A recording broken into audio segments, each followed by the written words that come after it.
CNN was doing a focus group, as they like to do from time to time, of Donald Trump voters. And boy, they're an interesting lot, as you're about to see. But particularly, we want to talk about Mark Lee here. He is he's a Jamaican man, apparently, according to his own words. He's now, of course, lives in America and is a citizen and voted for Trump. And he's a business owner. And does he still support Trump? Oh yes, beyond your wildest imaginations. He's about to say something unbelievable that even the rest of the panel finds unbelievable, but I think unfortunately is indicative of a lot of the followers of Donald Trump and what I would call the cult of Donald Trump. First, let's start off nice and easy before he gets to the even more outrageous stuff.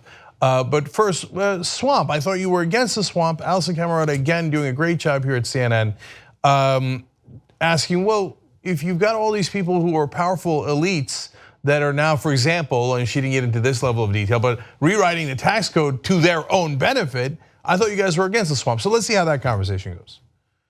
The swamp is horrible. And Trump is there, he's there for the small guy. He's there for people like myself. Though his cabinet is filled with multi-millionaires. I love that. They're not politicians. And you don't see them as part of the swamp who have capitalized on the system. In a capitalist system, you're allowed to make money. Being rich is good. Yeah, so then what is the swamp? The swamp for me, the mainstream, is yes, you almost nailed it. It's the mainstream. It's the elites that look down on a small guy like myself. But Mark, the Trump's cabinet is laughing at you right now. The tax cuts, 80% of them are going to the top 1%. And by the year 2027, anyone making under $75,000 is getting a tax increase. They're robbing from the poor to give to the rich. Now, in the case of this gentleman here, I don't know how wealthy he is. He says he owns a business, so maybe he's among the wealthy and thinks that's fantastic. I can't wait to rob the poor for my own benefit. It's my swamp now. I don't know. I don't know his intentions. I do know he's a little touched, as you're about to see in a second. But when you have a cult like this, it doesn't matter what the facts are. Hey, they are benefiting themselves. They are taking money from people that are the small guys, as you described it, and giving it to themselves. Trump is getting rid of the estate tax. It's going to save his kids over $1 billion if Trump is right about his wealth. That's enriching himself and his family, let alone the alternative minimum tax. That's going to save him, again, if his numbers are accurate, hundreds of millions of dollars in taxes. He's doing all of this. He's creating a giant deficit to benefit himself. That is a swamp, but you don't want to see it because, nope, Donald Trump is a demigod. In his case, quite literally, get a load of what he says next. You know, I own a pest control company. It's not much, but it's mine. You know, and I work hard for it. You know, I never went to college. Just your typical guy who's trying to make a living. And for years, they've been just kicking us to the side. And here comes the president. Let me tell you, if Jesus Christ gets down off the cross and told me Trump is with Russia, I would tell him, hold on a second, I need to check with the president if it's true.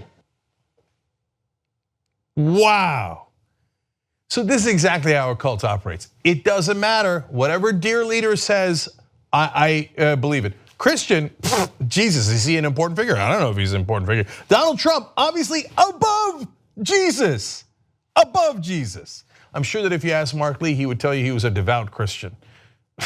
You're no such thing, man. Look, I don't care to judge other people's religions and their degree of religiosity, but if you are a Christian and you think Donald Trump is above Jesus Christ and you'd have to check with Trump to see if Jesus is telling the truth, I'm not sure that you've read the Bible or really understand what it means. Okay, I wasn't the only one shocked by that statement. Even his fellow Trump-loving panelists were a little surprised.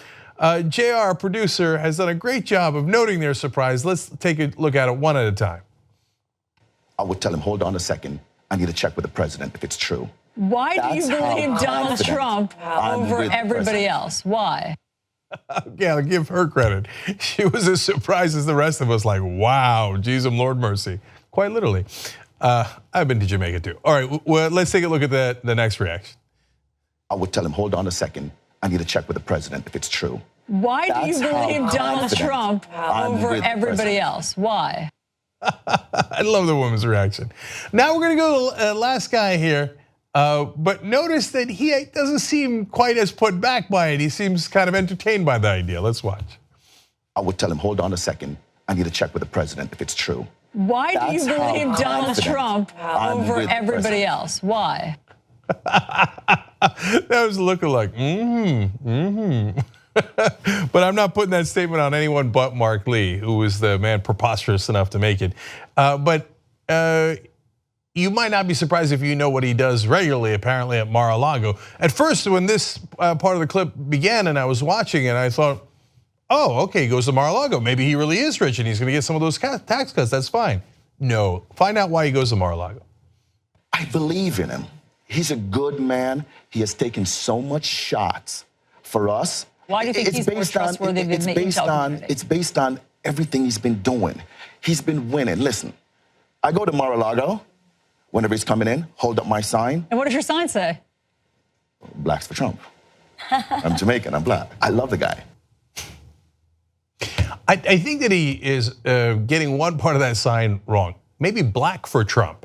But there are a couple of guys, and they're in the cult. And whatever the dear leader says is true. It doesn't matter what Jesus thinks, doesn't matter what anyone thinks. Now you wonder why they don't trust the media. I mean, look, the conversation about the mainstream media is a gigantic one and a little bit separate. But even when they do things that are clearly true, these guys go, no, I wouldn't believe Jesus if Jesus told me that Trump was doing something wrong. You think I'm gonna listen to CNN? I'm gonna listen to the New York Times? Of course they're not gonna believe what the news reports because they're in a cult. They're not thinking for themselves. They have given away their judgment to their leader. I mean, the guy wastes his weekends going to Mar-a-Lago so that the dear leader can see his side, blacks for Trump. It's one of the saddest and yet most amusing things I've ever heard. Help us build independent media together. Come join us, tytnetwork.com/join.